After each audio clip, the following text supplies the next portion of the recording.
capitaine, c'est celui qui a la barre, quoi, et qui conduit le bateau. C'est à nous de décider qu'est-ce qu'on veut faire cette saison. Si on veut jouer le haut, si on veut jouer le bas. Et après, t'as les moussaillons, quoi. C'est ceux qui rentrent qui vont faire la différence. Et c'est tous ensemble aujourd'hui, on va chercher un résultat.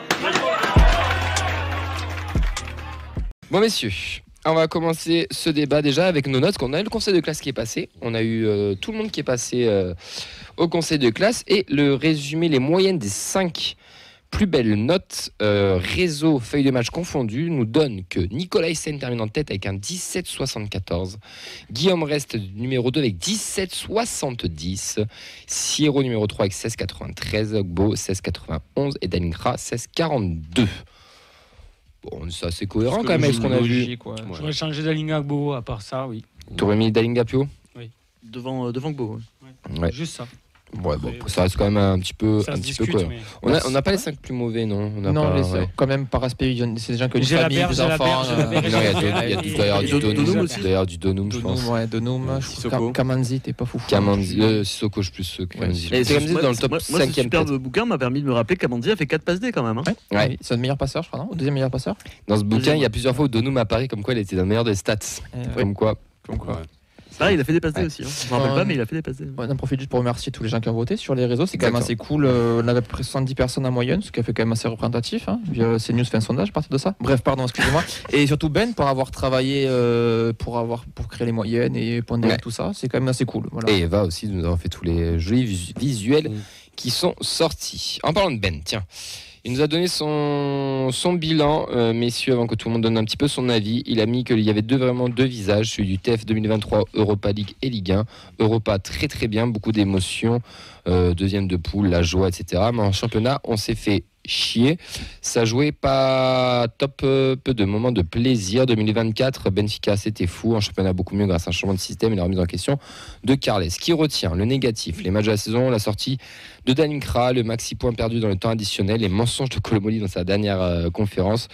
Je t'oublie pas quand tu dis qu'on joue pas le maintien alors que tu es barragiste, le départ de Dessler, chouchou. Mais le positif, ce qui retient, c'est le parcours en Europa avec les émotions face à Liverpool, les émotions face au gros, Lille, Nice à la maison et Paris, Monaco à l'extérieur. La saison réussie des Pichoul, Mawissa et Rest, et également une belle saison de Nicolas Hyssen, Sierro qui a réussi à retourner des milliers de vestes. C'est bien résumé, je trouve, sa saison pour un mec qui suit un club de merde. Mais on l'embrasse bien sûr. Messieurs, vous, qu'est-ce que vous retenez de cette saison 2023-2024? Qui veut commencer? Tiens, Clément, comme tu es en plateau ce soir, je me retourne vers toi et j'écoute ton avis. Bah écoute, pas grand, enfin, je sais pas trop quoi dire que Ben n'a pas déjà dit. C'était une saison un peu en, il y a eu, on a un peu tout connu cette saison. On a connu. Et au niveau de l'arbitrage alors? Au niveau de l'arbitrage, moi j'aurais fait mieux, je pense, mais ça vous le savez. Non, mais on a un peu tout vécu. En même temps, on s'est fait chier. On a vécu des émotions comme on n'avait pas vécu depuis. Belle lurette. Depuis jamais, j'ai envie de te dire, en tout cas pour ma part, savoir la Coupe d'Europe notamment. Et on a fait une fin de saison canon qui nous a fait un peu rêver, en tout cas certains, qui ont pu croire à une Coupe d'Europe. Perso, j'y croyais pas trop, mais ne serait-ce que le fait de se dire qu'on a pu y croire à un moment, sachant qu'on est quand même le Toulouse Football Club qui n'est remonté en Ligue 1 qu'il y a très peu de temps. Moi, j'en garde quand même un souvenir très positif de cette saison. Et j'en fais plutôt un bilan positif. On a fait chier les grosses équipes, beaucoup. Et on a, comment dire, en fait, tu peux le voir des deux côtés. Tu peux dire on a été nul certaines fois, mais tu peux dire aussi on a une belle marge de progression. Tu vois, pour être un peu diplomate, notamment contre les petites équipes et à domicile. Et moi, j'ai vu plein de choses intéressantes au niveau notamment du coaching de Carles, qui a grandi en tant qu'entraîneur. Notre cher Pep Martinez-Novel, comme j'aime maintenant à l'appeler. Donc moi je suis assez curieux pour la saison prochaine de voir comment on va pouvoir construire à partir de ça, en espérant qu'on n'ait pas une énorme saignée bien sûr au niveau de Mercato, ça on verra. Mais cette saison on a réussi à s'en relever alors qu'on avait eu une grosse saignée au Mercato, donc pourquoi pas une deuxième fois quoi. Donc moi plutôt satisfait de la saison. Messieurs. Ouais. Vas-y. Non, saison. Alors, le supporter que je suis, qui me suis tapé des saisons de merde et qui était content. Là, je suis très content. Non, je suis venu au stadium, moi, chaque fois avec envie, tout ça, machin, mais bon, parce que je suis un supporter. Mais autrement, oui, objectivement, une saison double visage, j'ai envie de dire. Et pourtant, j'ai envie de dire presque aussi une saison qui est cohérente avec la montée en puissance annoncée par le président Comolli, puisqu'on gagne 2 places au classement. on fait un parcours européen plus qu'honorable. Ouais. Franck. Ah oui, j'ai. Ouais, On aime l'humour ici. Hein. pas mal. L'humour ne m'aime pas, mais on aime On a l'humour. on a eu un entraîneur qui, pour moi, je pense, j'aimerais qu'il reste quelques années, parce que je pense que c'est en train de devenir, enfin, ça va devenir un très bon entraîneur. Charles Claus. Et on a besoin de ça. Si on veut progresser, je pense qu'au niveau du coach, on a besoin d'avoir une stabilité, d'avoir une vision sur le moyen terme au moins, au niveau du jeu. Et en effet, une saison à domicile, trop peu de spectacles, trop peu de victoires. Une saison à l'extérieur un peu meilleure. Largement, mais Bien meilleur. Ouais, largement, mais c'est pas non plus. bah, tu fais ton record quand même. On a eu de- On le verra sur le quiz On- de fin d'émission. on a- Si on a le temps. On a pris une branlée à Montpellier, on a vais perdu réviser au ça. Havre. Bon, on n'a pas gagné partout à l'extérieur. Ah, t'as gagné à Monaco, t'as gagné à Ouais, Paris, ouais. t'as fait 8 victoires à l'extérieur. Bon, allez, ok, alors une super saison à l'extérieur. Bah ouais, franchement, l'extérieur c'est quand même propre. Ton bilan il est quand même. Oui, quand mais même c'est bon. pas non plus. Voilà, c'est- Oui, donc c'est pas là qu'on a Bah, perdu. d'habitude, des c'est points. 3 victoires à l'extérieur sur 2 ans ou une saison. Là, on en a fait 8. Ah ouais. Bah oui, C'est marqué dans le livre. oui c'est marqué dans le livre. Bon, alors une bonne saison à l'extérieur. Non, mais franchement, enfin, t'es Non, dur sur mais- l'extérieur. Ce qui était bon l'année dernière est devenu moins bon cette année. Ouais, ça, je suis d'accord. Ce qui n'était pas bon l'année dernière donc est devenu bon. Mais on sent quand même qu'il y a une progression. Donc j'ai envie de dire, c'est pas foufou, mais ça suit une progression. Mais par rapport à ça, sur la progression, on a quand même beaucoup ont tapé sur Carles, sur son effectif, sur son début de saison, sur son fameux 4-2-3-1, sur le fait qu'on s'ennuyait un petit peu au stadium, que c'était pas toujours très bon, etc. Il y a quand même des changements et on a eu des matchs qui étaient beaucoup plus convaincants, beaucoup plus sympas, des choses qui ont été bien faites, d'autres moins bien. Mais on l'avait dit dans cette émission, il faudra déjà attendre au moins minimum 6 mois avant de voir quelque chose. Et à partir de janvier, bizarrement, c'est là où on a commencé à avoir vraiment des prestations abouties, elle a gagné plus de matchs. Donc c'est qu'il y a eu quand même une évolution. Et je crois que c'est Sacha qui disait ça dans le conseil de classe, qui si je dis pas de bêtises, qui disait qu'il voulait voir une progression sur certains joueurs. On a vu une progression de notre équipe, en tout cas moi je trouve, sur la saison. Quand on regarde les premiers matchs du mois d'août et qu'on se retrouve au mois de mars, février ou avril, il y a quand même une progression qui est non négligeable. Ouais, mais c'est pas non plus. On est quand même un peu resté sur notre fin en championnat quand on voit le parcours en Coupe d'Europe. Même si la Coupe d'Europe c'est à part, mais on a été capable de sortir des grosses prestations dans l'intensité, dans l'intention. Il y a un championnat, il y a eu des matchs où on a été complètement absent, quoi. C'est un peu dommage, quoi. C'est un peu, moi je trouve que c'est une saison un peu en demi-teinte, mais qui est quand même porteuse d'espoir, quoi. Mais dis, je te vais dire Saison de transition, quoi. Comme avait dit Comoli, en fait, quoi. je te vais faire non de la tête. Pour un supporter, t'es bien pessimiste. Ça fait combien de temps que t'es supporter du TEF, Fred? Ça fait 40 ans, quoi. Ok. Souviens-toi les années 90, souviens-toi les début des années 2000, souviens-toi les années 2010. Ouais. Souviens-toi Cette l'été année, dernier. tu bats Liverpool dans une ambiance de dingue. Le premier match face à l'Union Saint-Gilloise. Lasque, pardon. Oui, c'est Lasque en plus, le meilleur match dans les tribunes. C'était exceptionnel. C'est pour ça. Et ça, c'est des trucs qu'on ne vivait pas des fois pendant 7, 8, 10 ans. Et ça, Et c'est là, le on a côté envie- supporter que je disais, quoi. Mais C'est après, ça, mais on a envie de 3 par an. Oui, mais on a une émission aussi, on parle aussi Ouais, de ça. oui. Et après, je nuancerai avec autre chose aussi, je suis d'accord Et avec toi. t'expliques la vie, à droite. Il vient pas souvent, mais quand il vient, mon gars, il a l'agro. On reprend les bases. Mais ça, c'est après, je important. nuancerai avec autre chose, avec quelque chose derrière. Donc nous, je pense qu'à la base, on est supporters, on est la plupart tous dans le virage. Putain, mais on a bandé, quoi. Allez. On peut pas dire le contraire. Oui, on s'est fait chier à la trame d'une saison, mais cette saison, au global, dans 15-20 ans, on en aura vu d'autres des saisons, mais on se souviendra des matchs de Coupe d'Europe, des matchs où on a vibré, de ce côté-là, des vibrations qu'on a eues. Et pourtant, on s'est fait chier, mais peut-être 3/4 des matchs. Les 3/4 des matchs étaient, pour les yeux, c'était pas une régalade. Mais parce que le foot moderne n'est pas une régalade pour les yeux. la Ligue 1 n'est pas une. Je dirais même le foot moderne. Regarde les équipes qui dominent. La France, le Real Madrid. C'est beau la France et le Real Madrid? Non. Visuellement, c'est pas beau. Voilà. Mais c'est le foot de maintenant, Ouais. avec l'ultra-contrôle, etc. Donc, moi, je pense que sur le côté supporter, encore une fois, on bouffe du caviar. On bouffe du caviar pour un supporter du TF, pour les jeunes qui découvrent ça, vous bouffez du caviar et ça, on le répétera jamais assez.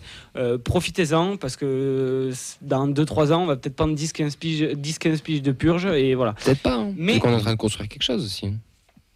Peut-être, mais ça, tu peux pas le savoir. Tu peux pas le savoir parce que ça dépend si tu changes de propriétaire, de trucs, de machin. Il y a des dynamiques qui peuvent se casser. Tu peux vite dégringoler. Même si tu construis des bases solides, et j'y crois et j'espère qu'on construit des bases solides. Et par contre, si tu es le club et si tu regardes, et ça, Comoli, je pense qu'il le sait, il le voit, même s'il fait le mec satisfait, etc. Je suis d'accord avec toi. Je pense que quand il prône et qu'il veut du jeu, on peut encore en faire plus. On peut faire plus de spectacles. Au niveau du recrutement, lui qui mise beaucoup là-dessus, je pense qu'on peut faire mieux aussi. Parce que mine de rien, c'est les mercatos des précédents qui nous ont servi sur cette saison. Je pense que au niveau je le dis, au niveau du spectacle, on peut faire mieux. Même au niveau de, comment dire ça, au niveau de... Ah putain, j'arrive pas à retrouver les mots, évidemment. Je sais plus. Quand tu parles du projet de jeu, Décris le mot du qui cherche, on peut le dire. tactique, Non, Style mais de jeu, même au niveau des ambitions, je pense qu'on peut faire encore mieux dans le futur si on veut, parce que c'est le projet qui est vendu, c'est le projet qu'on nous vend. Donc oui, comme vous dites, je suis assez d'accord avec vous sur la marge de progression qu'on est censé pouvoir avoir et ce qu'on peut faire. Mais d'un autre côté, moi, je sais pas si je resterai peut-être un gagne petit toute ma vie, tout ce que tu veux, mais moi, on a tellement vécu de choses contrastées avec ce club-là que je serai toujours conscient de, comment dire ça, D'où tu viens. conscient de ma condition en fait. Et ça, il faut jamais, il faut Mais jamais les prolétaires. Non, mais Faut jamais qu'on l'oublie. on a peur du bonheur au TEF. C'est ça. T'as presque peur de ça. Non, mais vraiment, mais si, c'est vrai. Enfin, Oui, si oui. on est les anciens qui ont connu les Dark Years, là, tu as peur du bonheur et tu te rends pas compte de gagner la Coupe de France. Moi, je m'en remets toujours pas. Pour moi, c'était un doux rêve. Hein. Enfin, de jouer la Coupe d'Europe, etc. J'ai l'impression que voilà, c'était une parenthèse enchantée, qu'on va revivre 15 ans de merde. Mais c'est pas le projet. Et on a envie d'y croire et en même temps, on dit, bon, on verra. Après, c'est normal qu'on y pense. On a vu des clubs beaucoup plus solides que nous se Bien casser sûr. la gueule bien plus loin que nous. Tu vois, Et donc, tu te dis qu'avec les projets, là, je pense au centre de performance. En plus, c'est là où je voulais en venir, sur le centre de performance, avec tout ce qui est mis en place, avec, je sais pas moi, pourquoi pas un agrandissement de stade, avec de plus en plus d'abonnés, avec tout ça, ben, tu te dis aussi que tu peux voir plus grand. Et donc, cette saison-là, c'est une année de base pour construire encore mieux pour le futur, quoi. Il y a ces deux côtés-là. C'est que tu as le côté, putain, c'était extraordinaire. Mais peut-être qu'on peut faire mieux. Mais dans un coin de la tête, c'est que Attention on a aussi. tellement souffert qu'il faut toujours garder l'alerte aussi, quoi. Nadia, tu voulais réagir avec nous parler aussi d'une belle évolution. Ouais, effectivement. En fait, par rapport au bilan de la saison, pour moi, c'était une saison à vivre en extérieur par rapport aux joueurs sur le terrain. Donc voilà, et par rapport à domicile, je rejoins ce que dit Mehdi. Tu parlais tout à l'heure des supporters. Et c'est le spectacle qu'ont pu donner les Indians. Ouais. J'ai encore de très très beaux souvenirs du Havre. Oh oui.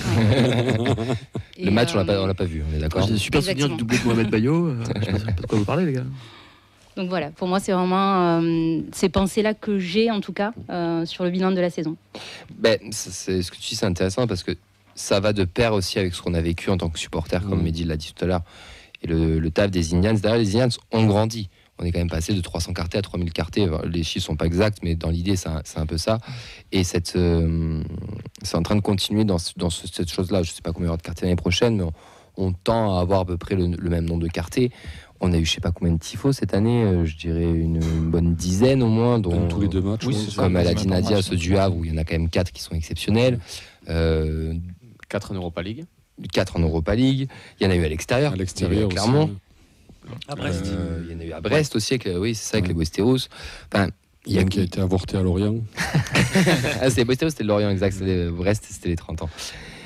Donc, il y a aussi ça qui va de pair et je pense que les joueurs le ressentent aussi. Et maintenant, avant, quand on venait jouer au stadium, c'était bon, lambda. Maintenant, je pense qu'un joueur peut avoir envie de venir jouer pour nous aussi grâce à ce virage qui est derrière, et ça va, je trouve, de pair avec ce que vient de dire Nadia, parce qu'il y a quand même une grosse tribune qui, mine de rien, même si nous on est toujours en mode on aimerait mieux, mais c'est quand même pas mal. Et à voir ce que va devenir d'ailleurs ce public, parce que c'est très intéressant. Même les clubs qui sont mauvais, qui sont nuls, ont plus de spectateurs.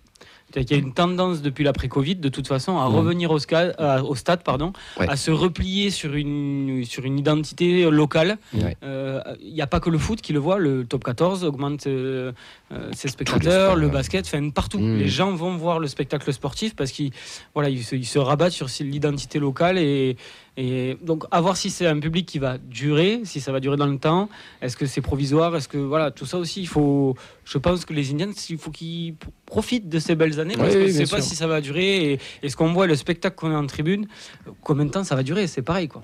Clément, quand il est venu avec Alex pour les spéciales 30 ans, je crois que c'est parti, je ne sais plus exactement, nous avait très bien, il nous avait dit le plus dur commence. Là on a plein de mecs, c'est trop bien, et de filles, c'est trop bien, mais le plus dur c'est maintenant de les fidéliser, de les garder pendant un maximum d'années. Oxens, t'as pas encore entendu toi? Écoute, moi je vais être assez égoïste entre guillemets, mais comme on le voit sur ce magnifique livre, moi ce que je vais retenir c'est tout simplement l'Europe, parce que on est une grande partie du public à ne jamais avoir vécu ça, et je l'ai vécu comme une espèce de passage de témoin justement avec l'ancienne génération, rien de bien méchant, mais c'est vrai j'ai pu échanger par exemple avec ma famille, mon père, mon grand-père sur Naples, sur les précédents matchs. Et il a dit grand-père pour Naples. Oui, parce qu'ils y étaient. Il insiste bien dessus. Non, mais dans quelques années, je me souviendrai que cette fois c'était à mon. Tu pourras dire à tes petits-enfants. Voilà, j'étais avec Fred qui remettent un travaux en place. Oui. Voilà, j'étais au stadium pour Liverpool. Donc c'est vrai que ne serait-ce que le feeling de ces soirées européennes. Non mais là ça a été sorti de son contexte. Je vais te taper à tout ça. Et ne serait-ce que le premier match qu'on a vécu au Danube justement contre l'Union Saint-Gilloise. Merci. Rien que ça, on se regardait. Attends, c'est vraiment nous là qui jouons en Coupe d'Europe. Il y a un problème là. Et l'ASC, moi c'est l'ASC. Moi si je dois retenir un truc, c'est l'ASC et le Havre. Et pour les tribunes, parce que waouh. Tout simplement. Le terrain à ce moment-là, je m'en fous. Moi, ça m'a fait un truc à ma Benfica quand on a été. Je me suis dit, putain, quand même été accueilli et fait bon, un spectateur visiteur à Benfica, quoi. Ouais. C'est là, juste avant qu'on arrive, t'as tous les benfiquistes qui t'encadrent et qui te crachent dessus presque. Ouais. Non, mais c'est. Oui, non, mais si, c'est vrai, je suis d'accord. Tu te dis, c'est nous, quoi. Ouais. Et nous, on est là, quoi. Et on les emmerde. Voilà. Pardon, Vincent. Mais c'est une belle saison en fait. Si on prend du recul, là, je viens de me positionner un petit peu au constat qu'on faisait l'été dernier. On disait vraiment que la saison la plus dure, celle qui arrivait, c'était celle-là en fait. Parce que tu as toujours le club qui vient de Ligue 2, qui fait un peu la surprise, qui peut faire une belle performance et se maintenir sans souci la première année. Coucou, clairement. Mais la seconde. Voilà, la seconde est toujours très dure. De toute façon, là en plus, on passait à 18 clubs, donc c'était encore. On savait que ça allait être aussi compliqué. Plus la Coupe d'Europe, donc on savait pas un petit peu dans quel bain on allait. Puis il y a eu tous ces remous de début de saison, le nouveau coach, etc. Donc au final, ça aurait pu être une saison vraiment catastrophique. On aurait pu revenir un petit peu dans l'anonymat, faire notre match de Coupe d'Europe en disant ils sont mignons et on passe à autre chose. Et finalement, on a quand même bien existé. Comme je sais plus qui d'entre vous parlait de cette progression aussi. Quand vraiment tu prends un match au début de saison, un match fin de saison, tu vois vraiment deux choses différentes. En fait, on peut pas se plaindre. C'est forcément une bonne saison. Tu peux être déçu individuellement de certains matchs, tu peux être déçu de la période, tu peux être exigeant, ce qui est normal. Tu aimerais que tous les matchs soient beaux, que tu vibres pendant 90 minutes à chaque fois. Mais il n'y a pas beaucoup de clubs sur Terre qui ont ça, je ne sais même pas s'il y en a. Ben le disait ça aussi, te rappelle-toi. Comment ? Ben le disait dans l'émission, vous vivez sur votre petit nuage et vous allez juste revenir dans comme la normalité de 80% des clubs de Ligue 1 qui font un ventre mou, une petite épopée par-ci par-là, mais basta. Je ne sais pas si tu te rappelles de ça. Mais finalement, on a quand même été sur le petit nuage plus longtemps que prévu. Et en plus, de temps en temps, on a pu y retourner sur des matchs contre des gros. Donc franchement, le bilan général est plus que satisfaisant. Rapidement, messieurs, pour finir, la saison prochaine, messieurs, dames, pardon, vous attendez quoi ? Qu'est-ce qu'on veut ? Là, on a fait 11e, on était sur une saison qui était avec l'Europe et qui était compliquée. On doit encore faire mieux ? Je pense que oui. Mais faire mieux, c'est quoi ? C'est 9e ou c'est la Conference League ? Course à l'Europe. Non, moi, juste une première partie de classement déjà, très bien, même sans Coupe d'Europe, un 9e, essayer de commencer à s'installer en tout cas dans ces équipes qui en tout cas peuvent y prétendre. Pas forcément dès la saison prochaine, mais dire voilà, on n'est plus cette équipe-là qui va jouer pour le maintien, comme on l'a été pendant des années. D'ailleurs, on n'en a pas parlé de ça, mais je trouve aussi que cette saison, on a changé de dimension au niveau médiatique et dans le traitement par les journalistes de ce qu'est le Toulouse Football Club, les joueurs autant que les supporters notamment. On n'est plus l'exemple type du club sur lequel on fait des vannes dans les chroniques de Julien Cazard, par exemple. Parce qu'on était vraiment, jusqu'à il n'y a pas si longtemps que ça, le cliché du club français sans ambition. Et je trouve qu'on a changé par rapport à ça. Et aussi par rapport au fait qu'on a un stade qui est maintenant plein et que beaucoup d'équipes de Ligue 1 nous envient. Donc voilà, si on peut juste commencer à entamer cette métamorphose dans ce club qui tape un peu plus haut sans aller trop vite. 9e sans Coupe d'Europe, moi je signe. Ouais, moi j'attends la direction au tournant par rapport au mercato d'été, tout simplement parce que là, je pense que tout le monde sera d'accord pour dire qu'on a eu un précédent mercato estival qui a été complètement raté. Hormis Magri, Donum, je suis désolé, je vais persister avec ça. Caceres, ouais. Mais pas ouf, il était pas ouf. Mais c'était raté dans les grandes largeurs. 4 sur 10 du mercato, quoi. Ouais, voilà. Donc c'est passé une fois, attention à pas jouer avec le feu une seconde fois aussi. Donc c'est pour ça que là on a déjà les premières rumeurs. Bon, on n'a aucune piste concrète jusqu'à présent, mais j'espère qu'on va pouvoir surtout avoir des renforts qualitatifs pour remplacer, je suis désolé, mais des Sissoko, des Gelabert, etc. qui pour moi n'ont pas le niveau. On a un petit espagnol là formé au Real qui est sur les tablettes. Il va être il va être très bon. On va voir. Moi je suis confiant parce que en fait, il y a une espèce de truc autour de cette émulation. Ouais, non, il y a une hype. En fait, on a confiance, quoi. C'est vrai. Alors en fait, on aime ou on n'aime pas ce que fait Comolli, ce qu'il prône, etc. Mais je trouve qu'on se dit que finalement, que tout va bien se passer, quoi. Tu vois, qu'on aura des recrues qui vont gazer, ils vont nous annoncer des ambitions qui vont se faire. Moi, je suis pas inquiet. Quoi, tu vois, t'as des clubs qui, en début de saison, sont inquiets sur leur avenir, sur leur situation sportive, financière. Tu vois ce que je veux dire, tu sais, mais nous, j'ai l'impression que tout est beau encore, quoi. Mehdi, pour finir, avant qu'on reçoive Cédric Granel. 3 vœux très courts. Du spectacle. Une première partie de classement. Et 2 ou 3 grosses victoires au stadium contre des gros, genre tu bats Marseille 3-0, tu vois, un truc comme ça. Et ça ira très bien. Et une épopée en Coupe de France aussi, quand même, parce qu'on... Ouais, et si t'as pas le spectacle, au moins une autre épopée à la limite, quoi. Pour moi, prétendre à l'Europe. Pas forcément se qualifier, mais prétendre. C'est-à-dire être dans la course pour cette dernière place qualificative. Et c'est première partie. Parce que si t'es 7ème, t'es en Europe. Hein. Oui, voilà, c'est ça. Et moi, franchement, on est à moins de 5 points de l'Europe, c'est une saison plus que réussie. Vraiment. Et très rapidement, Sacha, un commentaire qui nous dit la saison prochaine, on passe de la transition à l'ambition. Il faut retrouver des résultats à domicile et continuer à embêter les gros. C'est là qu'on vibre le plus. Moi, je vais faire comme Edith Treveux. Il faut qu'on garde Siro. Il faut qu'on capitalise autour de Guillaume Rest et de Siro et d'un autre mec qu'on va trouver autour. Et il faut qu'on vise l'Europe, la Conference League. Il faut que la saison prochaine, on s'en va en Conference League. Si le projet Comolli 2027 veut être concrétisé, vu la faiblesse de la Ligue 1, ici on est solide à domicile et qu'on fait même un peu moins bien que ce qu'on a fait à l'extérieur, c'est-à-dire juste 5 victoires et quelques matchs nuls, et tu es très solide à domicile, tu seras en Conference League sans problème. Et pour toi, ce serait un échec de pas y être l'an prochain ? C'est pas un échec, mais tu vois, si j'écoute beaucoup le président, je reste comme Mehdi, je reste en mode j'ai peur du bonheur. Mais si j'écoute j'imagine aussi un scénario si j'écoute le barragiste l'année prochaine. Ouais, non, bien sûr, mais si j'écoute le président et leur ambition, ça veut dire tu dois être Conference League. Conference League, c'est 7ème. Oui, c'est je te parle pas d'un. Moi, je ne vois pas 3e, dégringoler, je sais pas pourquoi. Mais il faut viser entre la 7 et 10. Et dans la course, et essayer d'avoir cet objectif-là. Progression par rapport à cette année, quoi. Ouais. Écoute, on verra. En tout cas, ça va nous hyper. Juste pour info, plusieurs fois, on l'a dit ici, et même entre nous, en on ou en off, on avait dit si à la fin de la saison on est 11e ou 12e, on signerait tous de suite. Bon, c'est ce qui s'est passé et on a vécu en Europe, on a vécu des émotions. Et puis c'était Brest, cool. quoi. Brest cette année, quoi. Alors, j'en demande pas tant. Oui, mais on va pas se plaindre, on va le prendre si ça arrive. Ah non, j'en demande pas tant. J'ai pas dit Et que je si voulais on pas. sera là pour gueuler. Ça peut arriver, quoi. Ah, mais oui, bien sûr.